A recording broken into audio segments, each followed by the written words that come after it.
Alright guys, so we're going to be installing some Steeda Pro Action non-adjustable front struts, and we're going to install some rear shocks too. I got everything set up right here.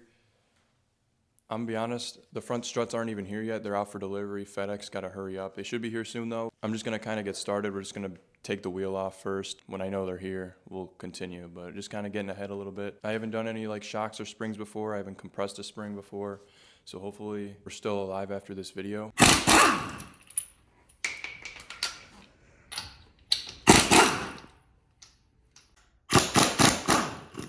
So we finally got the Steeda Pro Action non-adjustable strut right here. We're gonna get these installed. Hopefully it doesn't take too long.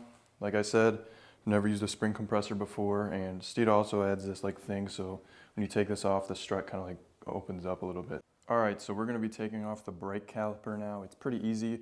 There's two, I think 15 or 18 millimeter bolts. There's one on top and one on the bottom. I'd start with the bottom one because as soon as you take off the top one, this will just fold over like that.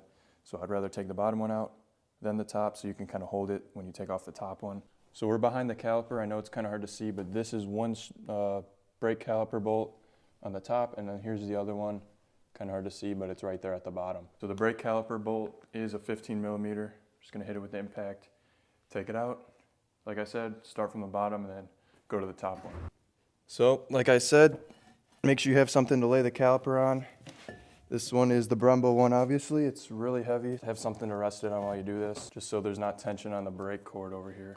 But that should be good. Just leave it there, get it out of the way.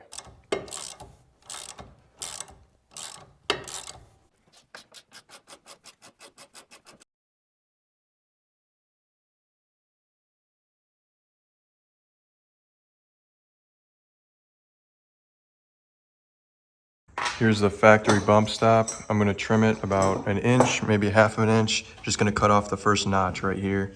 That's what Steeda recommends, and that's what they told me at least. Here's the bag Steeda gives you with the struts. Here's the nylon washer. This goes on top here. Put the bump stop on. Like I said, I cut the first notch off. Then you put the dust boot back on too. That's how you assemble that. And then you put your, I'm adding little spacers here because I need to raise the front a little bit. But then you just put this on and torque the nut down to about 74 foot-pounds. And then when you're putting it in, make sure you put the end of the coil right at the end of the grommet right there. And then you take your top plate, put it on like that. And then once that's on, take your crush lock washer, throw that on, and then the bolt they give you.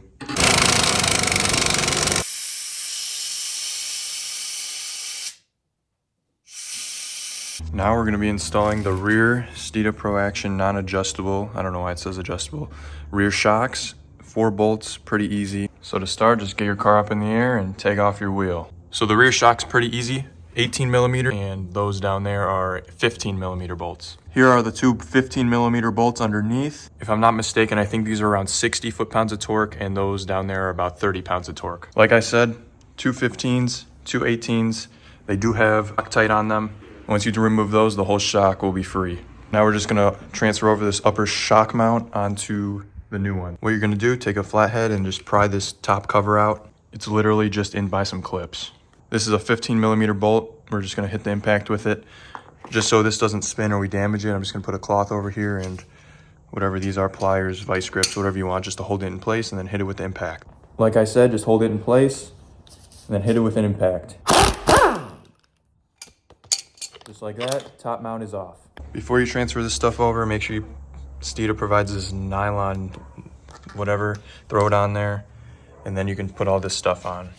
For the bump stop, Steeda recommends cutting off about an inch, which is about approximately the first notch. So just cut off the first notch and you should be good to go. Here's the bump stop, like I said, cut off the first notch right here. It's about an inch, and transfer all that stuff over to the new shock. Once you transfer all this stuff over, this is the orientation, how it's supposed to go.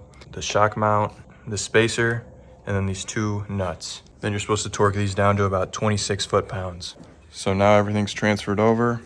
Now we're just gonna throw it back in the car. If you're doing this, do the bottom 2 bolts first, and then push it into place under these little posts right there, and then put in the top 2 bolts. And then when you're done, just put on this cap on the top, and pretty much just repeat the process on the other side, and then we're just gonna throw it back on the wheel, and it should be all good to go.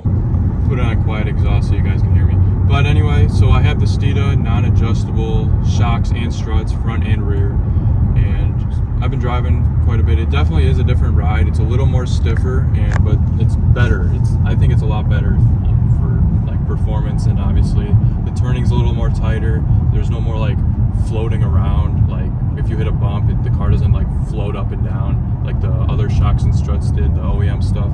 So far it seems pretty good. I mean, I've just been driving on the highway and stuff, and because I do daily drive this car as of right now, so I did still want like a more comfortable ride. That's why I didn't go for the adjustable shocks and struts. I know with the adjustable ones you can change it to make it super stiff or super soft, but I didn't want to deal with any of that. But the non-adjustable, it seems like they're tuned like perfectly, at least for daily driving. I haven't really taken any corners and stuff, just bouncing around traffic, going to stores and stuff. Installation wasn't that hard. Shocks and struts in the rear, I mean 4 bolts, probably took like maybe an hour for both of them. Could have been cut in half, but I was making videos and filming. Front ones took a little longer. You just gotta know what you're doing and get a decent spring compressor so you can compress the springs and all that junk. But pretty easy install. I did it myself, and I had some people help me. You can probably definitely do it at home. Like I said, just get a good spring compressor and whatnot.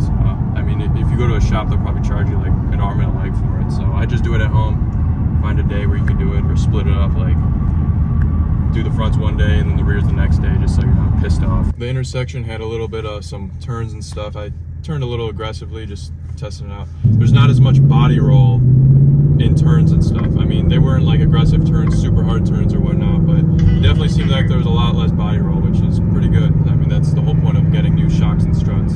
Yeah, I would definitely recommend them. I'm excited to take the car to Tail the Dragon and stuff, and take it down maybe to the track too this year.